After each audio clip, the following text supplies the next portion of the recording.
അലീനയോട് CI ചോദിക്കുന്നുണ്ട്. അപ്പോൾ രോഹിത്തും ഹരിശങ്കറും കൂടി നിന്നെ റേപ്പ് ചെയ്തിട്ടുണ്ടോ എന്ന് ചോദിക്കും. അലീന പാകം ഞെട്ടി ആ രമേശ് നമ്പ്യാരുടെ മുഖത്തേക്ക് നോക്കും. എന്നിട്ട് പറയും, എന്നെ ആരും ഒന്നും ചെയ്തിട്ടില്ല എന്ന് പറയും. ശരി, വേണ്ട. എന്നിട്ട് അവന്മാർ സമ്മതിച്ചിലോടി നിന്നെ റേപ്പ് ചെയ്യാൻ ശ്രമിച്ചു എന്ന് പറഞ്ഞിട്ട് മയക്കുമരുന്ന് തന്നിട്ട് എന്ന് പറയും. അങ്ങനെ ഒരു ശ്രമം ഉണ്ടായി, പക്ഷെ റേപ്പ് ചെയ്തിട്ടില്ലല്ലോ എന്ന് പറയും. ബാക്കി ശരിക്കും വ്യക്തമായിട്ട് പറയും. ചോദിക്കുന്നപ്പം നിനക്ക് ജ്യൂസിൽ മയക്കുമരുന്ന് തന്നോ ഇല്ലയോ? തന്നു. നീ അത് കുടിച്ചോ? കുടിച്ചു. നിന്നെ അവർ എന്ത് ചെയ്ത്? റേപ്പ് ചെയ്യാൻ ശ്രമിച്ചു. എന്നിട്ട് നീ സ്വയം കത്രിക വയറ്റിൽ കുത്തി കയറ്റി നീ രക്ഷപ്പെട്ടു. അല്ലാതെ അവന്മാർ നിന്നെ റേപ്പ് ചെയ്യാതിരുന്നതല്ലോ.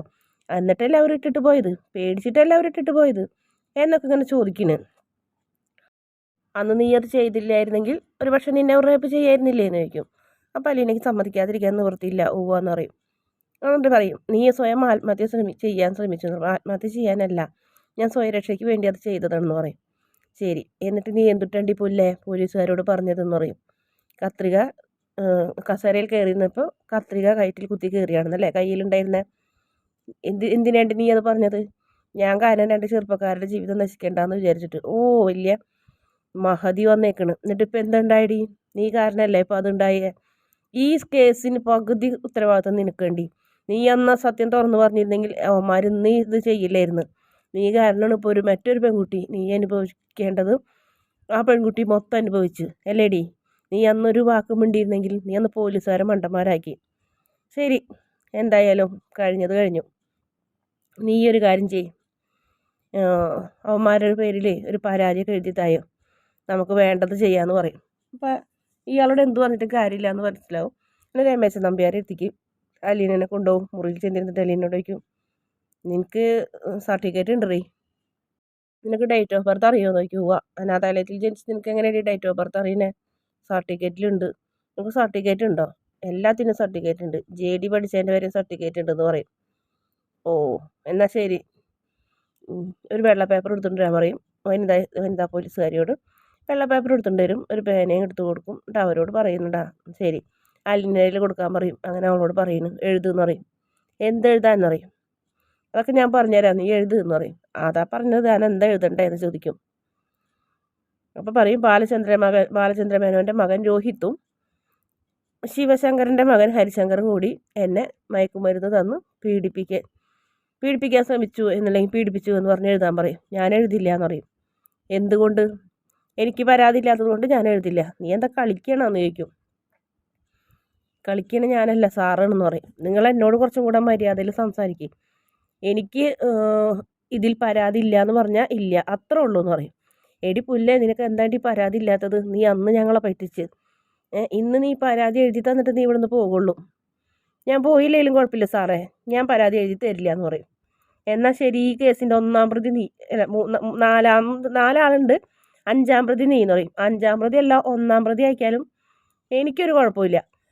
നീ എഴുതില്ലേ എന്ന് ചോദിക്കും. ഇല്ല, എഴുതില്ല തീർച്ചയായും പറയും. എന്നാൽ നീ ഇവിടുന്ന് പോകണമെന്നൊന്നും കാണണമല്ലോ. നിന്നെ അറസ്റ്റ് ചെയ്ത് ജയിലിൽ അടച്ചോ. എന്നാലും കുഴപ്പമില്ല, എൻ്റെ കാര്യം ഞാൻ നോക്കിക്കോളാം. പരാതി ഇല്ല എന്ന് പറഞ്ഞാൽ പരാതി ഇല്ല. എനിക്ക് അവരുടെ എതിരെ പരാതി ഇല്ല, അത് കഴിഞ്ഞു പോയ കാര്യങ്ങളാണെന്ന് പറയും. ഇപ്പം നിനക്ക് അവന്മാരെ രക്ഷിക്കാൻ കഴിയുമോ? ഞാൻ എന്തിനാ അവന്മാരെ രക്ഷിക്കണേ? അവർ തെറ്റ് ചെയ്തിട്ടുണ്ടെങ്കിൽ ശിക്ഷ അനുഭവിക്കട്ടെ. അപ്പോൾ വനിതാ പോലീസിനോട് പറയും, ആ സെല്ലിൻ്റെ അടുത്ത് കൊണ്ട് നിർത്ത്, പരാതി എഴുതി തന്നിട്ടുള്ള പറഞ്ഞാൽ നീ. നിനക്ക് എന്തിൻ്റെ കേടുണ്ട് എന്ന് പോലീസുകാർ ചോദിക്കും. എന്തിൻ്റെ? എനിക്കൊരു കേടും ഇല്ല, പരാതി എഴുതി തരാൻ സൗകര്യമില്ല എന്ന് പറയും. അങ്ങനെ അലീന രോഹിത്തിൻ്റെ വിഷമത്തോടെ നോക്കുമ്പോൾ രോഹിത്ത് അലീനനെ നോക്കും. 2 പേരും അങ്ങോട്ടും ഇങ്ങോട്ടും നോക്കിയിരിക്കുന്നു. പിന്നെ കാണിക്കുന്നത് ഗ്രേസമ്മ പച്ചക്കറിയൊക്കെ അരിഞ്ഞു കൊടുക്കുന്നുണ്ട്. തക്കാളി എന്തൊക്കെ അരിയുന്നുണ്ട്. നിങ്ങൾ വരുന്ന പറഞ്ഞപ്പോൾ കുരിയച്ചൻ പോയി പോത്തും പോർക്കും മീനും ഒക്കെ വാങ്ങിക്കൊണ്ട് വന്നിട്ടുണ്ടെന്ന് പറയും. ഞങ്ങൾക്ക് ഇതൊക്കെ കഴിക്കാൻ വലിയ കൊതിയെന്ന് പറയും. അപ്പോൾ രേവതിക്കുട്ടി അവിടെ ഇരുന്നും കഴിഞ്ഞിട്ട് സാധനങ്ങളൊക്കെ അരിഞ്ഞു സഹായിക്കുന്നുണ്ട്. അതെന്താ കൊതിയാണ്? നിങ്ങൾ മേടിക്കാറില്ലേ? മേടിക്കാറുണ്ട്, അവൾ ഒറ്റയ്ക്ക് ഇരുന്ന് കഴിക്കും. ഇല്ല ഏട്ടാ ആൻറ്റി എന്ന് പറയും. ഞങ്ങൾക്കിതൊന്നും കഴിക്കാൻ പാടില്ല എന്ന് പറയും. ഷുഗർ, അപ്പോൾ രേവതിക്കുട്ടി പറയും, അതെ ഷുഗർ, കൊളസ്ട്രോൾ, പ്രഷർ എല്ലാം ഉണ്ട്. എല്ലാം ഞാൻ കൊടുക്കുന്നുണ്ട് ആൻറ്റി. കുറേശ്ശെ ബീഫ് ഉണ്ടെങ്കിൽ 3 കഷ്ണം, മീനും ചിക്കനും മട്ടനൊക്കെ ഓരോ ഗ്രാം വെച്ചിട്ട് 200 ഗ്രാം, 300 ഗ്രാം, 100 ഗ്രാം ഓരോത്തിൻ്റെ ഇതനുസരിച്ച് അങ്ങനെയാണ് കൊടുക്കണത്. അതുകൊണ്ട് ഇപ്പോൾ എന്തായി? പ്രഷറോ ഷുഗറോ കൊളസ്ട്രോളോ ഒക്കെ കുറഞ്ഞിട്ടുണ്ടെന്ന് പറയും. 1 ലോഡ് മരുന്നാണ് കഴിച്ചിരുന്നത് ഞാൻ വരുമ്പോൾ എന്നൊക്കെ രേവതിക്കുട്ടി പറഞ്ഞു കൊടുക്കുന്നുണ്ട്. അത് നന്നായി, നിയന്ത്രിക്കാൻ ഒരാളുണ്ടെങ്കിൽ നല്ലതല്ലേ എന്നറിയും. ഇവള് വന്നതോടുകൂടി ഞങ്ങളുടെ ജീവിതത്തിൽ മാറ്റങ്ങൾ വന്നു. ഇവളിപ്പം ജോലിക്കാരിയൊന്നല്ല ഞങ്ങളെ വീട്ടിൽ, മോളാണ്. ഞങ്ങൾ കോളേജിലൊക്കെ വിട്ട് ഡിഗ്രിക്ക് പഠിപ്പിക്കുന്നുണ്ട് എന്നറിയും. അത് നല്ല കാര്യമാണ് ഗ്രേസമ്മയ്ക്ക് പുണ്യം കിട്ടും എന്ന് പറയും. ആ അതിന് ഒരു സമാധാനം എന്നൊക്കെ പറഞ്ഞ് ഇങ്ങനെ കളിയാക്കണ ഗ്രേസമ്മ രേവതിക്കുട്ടീനെ. അപ്പോഴത്തേനും കുര്യച്ചൻ്റെ മോൻ വരുന്നുണ്ട്. അപ്പോൾ മോനെ കണ്ടപ്പോൾ കുര്യച്ചൻ ഇങ്ങനെ കെട്ടിപ്പിടിക്കണൊക്കെ, എന്താ ഇത്ര പെട്ടെന്ന് വരാൻ പറഞ്ഞെന്നൊക്കെ പറയും. അങ്ങനെ അമ്മച്ചി ഓടി വന്ന് കുഞ്ഞിനെടുക്കും. ആൻറ്റി എന്ന് വിളിച്ച് കഴിഞ്ഞ് ഗ്രേസമ്മനെയും പരിചയപ്പെടും. അപ്പം മീരോട് പറയും ആദ്യമായിട്ട് കാണാമെന്ന് പറയും എനിക്കറിയാം, കാറിൽ വരുന്ന വഴിക്ക് നിങ്ങളുടെ കാര്യങ്ങളൊക്കെ പറഞ്ഞിട്ടുണ്ട്. അങ്ങനെ സംസാരിച്ചുകൊണ്ടൊക്കെ ഇരിക്കും. പിന്നെ ഭാഗത്തേക്ക് വാ, നമുക്ക് കുറച്ച് കാര്യങ്ങളൊക്കെ പറയാനുണ്ടെന്ന് പറയും. അപ്പോൾ രേവതിക്കുട്ടി ആരെന്ന് ചോദിക്കും. മനസ്സിലായില്ല എന്ന് പറയുമ്പോൾ രേവതിക്കുട്ടിയുടെ കാര്യവും പറയാമെന്നൊക്കെ പറഞ്ഞ് അകത്തേക്ക് കൊണ്ടുപോകും. ബാലചന്ദ്രമേനോൻ്റെ വീട്ടിലാണെങ്കിൽ ഇത് കിട്ടിയതൊക്കെ നോക്കി കഴിഞ്ഞിട്ട് നമ്മുടെ ബബിത ഭയങ്കര ചാറ്റിങ്ങാണ്. എടാ ഇന്ന് വരാൻ പറ്റൂലടാ, ഇവിടെ കുറച്ച് പ്രശ്നങ്ങളൊക്കെ ഉണ്ട്, അച്ഛൻ ഹോസ്പിറ്റലായി, ബാക്കി ഞാൻ പിന്നെ പറയാമെന്ന് പറയും. ആരുമില്ലെങ്കിൽ ഞാൻ അങ്ങോട്ട് വരാടി എന്നൊക്കെ പറയുന്നുണ്ട്. അപ്പോൾ അത് കേട്ടിട്ട് കൃഷ്ണമോൾ ഇതെല്ലാം കേട്ടിട്ടുണ്ട്. എന്താടി ഇവിടെ ഒന്ന് ഒളിഞ്ഞൊന്ന് നോക്കണേന്ന് ചോദിക്കും. ആരൊളിഞ്ഞു നോക്കി, ഞാൻ വാതിക്കൽ നേരെ നിൽക്കല്ലേ എന്ന് പറയും. ചേച്ചി ചേച്ചിക്ക് അല്പമെങ്കിലും ഉളുപ്പുണ്ടോ എന്ന് ചോദിക്കും. എന്തേടി, സ്വന്തം അമ്മ ഹോസ്പിറ്റലിൽ, അച്ഛനും ഹോസ്പിറ്റലിൽ, ചേട്ടനാണെങ്കിൽ ജയിലിൽ, എന്താ ചേച്ചിനെ പോലീസ് പിടിച്ചിട്ടുണ്ടോയി, എന്താ ഈ വീട്ടിൽ നടക്കണേന്നെങ്കിലും ചേച്ചി ചിന്തിക്കുന്നുണ്ടോ? എന്നിട്ട് കാമുകനായിട്ട് ഇരുന്ന് ചാറ്റ് ചെയ്യുന്നു. കൊള്ളാം, നിൻ്റെ മനസ്സുണ്ടല്ല, ഈ ഭയങ്കര മനസ്സുണ്ടാ. പിന്നെ ഞാൻ എന്ത് ചെയ്യണോടി എന്ന് ചോദിക്കും. എന്നിട്ട് അവൻ ഇങ്ങോട്ട് വരത്താൻ നിൽക്കണല്ലേ, പുറത്തേക്ക് ചാടാൻ പറ്റാണ്ട് ഇങ്ങോട്ട് വരട്ടെ അവൻ. ആ നൂഡിൽസ് തലേൻ അവൻ്റെ തലയിൽ ഞാൻ പെട്രോൾ ഒഴിച്ച് കഴിഞ്ഞിട്ട് കത്തിക്കും ഞാൻ, ഇങ്ങോട്ട് അവനെങ്ങാനും വന്നിട്ടുണ്ടെങ്കിൽ എന്ന് പറയും. നീ ഒരു ചുക്കും ചെയ്യില്ലടി എന്ന് പറയും. എന്നിട്ട് നമ്മുടെ കൃഷ്ണമോളെ ദേഷ്യത്തോടെ വന്ന് നോക്കി നിൽക്കണ് വാതുക്കൽ. ഒരാളെ മുറിയിലേക്ക് വരുമ്പോൾ ഒന്ന് ചുമച്ച് അടയാളപ്പെടുത്തി വരാണ്ട് അവളെല്ലാം കേട്ട് നിൽക്കണ്. അപ്പോൾ വീണ്ടും കൃഷ്ണമോൾ പറയുന്നുണ്ട്, സ്വന്തം വീട്ടിൽ ഇത്രയും പ്രശ്നങ്ങൾ ഉണ്ടായിട്ട് ഒരു മര്യാദ ഇല്ലാത്ത പെരുമാറ്റം എന്ന് പറഞ്ഞപ്പോൾ കൃഷ്ണമോളെ പുറത്താക്കി വാതിലടയ്ക്കും. എന്നിട്ട് കൃഷ്ണമോൾക്ക് ഹാളിൽ വന്നിരുന്നിട്ട് ഭയങ്കര സങ്കടം, എല്ലാം കൂടി ആലോചിച്ചിട്ട് ആ പാവം പൊട്ടിക്കരയിട്ടിരുന്നിട്ട് ആരും ഇല്ലാത്തൊരു വിഷമം.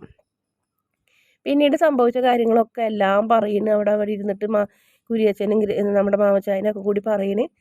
അപ്പോൾ പീഡന കേസാണെങ്കിലും അടുക്കാൻ പറ്റില്ല എന്ന് പറഞ്ഞപ്പോൾ പീഡന കേസ് ആരും നമുക്ക് അടുക്കേണ്ട കാര്യമില്ല, അത് അവരായി അവരെ പാടായി, നമുക്കത് നോക്കേണ്ട കാര്യമില്ല. അപ്പോൾ ഈ അലീന എന്ന് പറഞ്ഞ പെൺകുട്ടി ഡീസൻ്റ് ആണോ നോക്കും. അപ്പോൾ മാമച്ചായൻ പറയും, അതിനെക്കുറിച്ച് നീ ഒട്ടും ആലോചിക്കേണ്ട, പക്ക ഡീസൻ്റ് ആണ് അവൾ, എക്സ്ട്രാ ക്ലിയർ ആണ് അവളെന്ന് പറയും. നല്ല സ്വഭാവമാണ്, ഞങ്ങൾക്കെല്ലാം നന്നായിട്ട് അറിയാവുന്നത് കൊണ്ടാണ് വന്നതെന്ന് പറയും. അപ്പോൾ മീര എന്നെ അച്ഛനോട് പറയേണ്ടത് അച്ഛനോട് പറഞ്ഞിട്ട് വേണം എന്താണെന്ന് വെച്ചാൽ ചെയ്യേണ്ടതെന്ന് പറയും.